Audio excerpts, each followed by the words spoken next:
markets.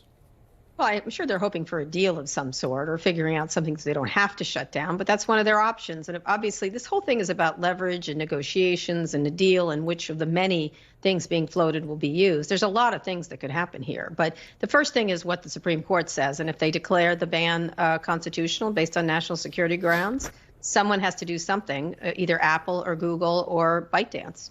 TikTok users have been flocking to other Chinese-based apps, such as Lemon8 or Red Note. How would they be any different in terms of U.S. national security concerns? Well, they're smaller, I guess, and I guess that's another thing.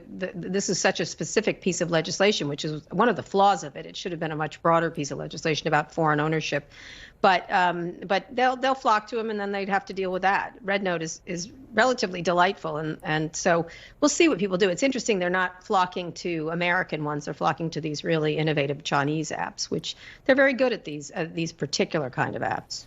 The Washington Post is reporting just in the last few minutes that President-elect Trump is considering an executive order to save TikTok. How would that, I mean, would that even work? No, I mean, it might. I mean, it's just, the Post correctly said in the thing that an executive order like this is just just a press release on nicer stationery. No, he can't do that. This is a law. He's got to have the law overturned.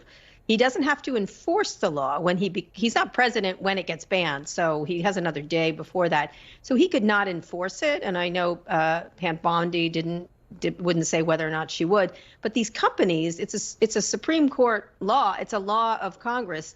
They have to decide whether to follow Congress or to follow the president. And so they'll probably follow what the Supreme Court says over Trump here, because they've got to repass a law or figure out some solution, a sale to someone, or something like Project Texas.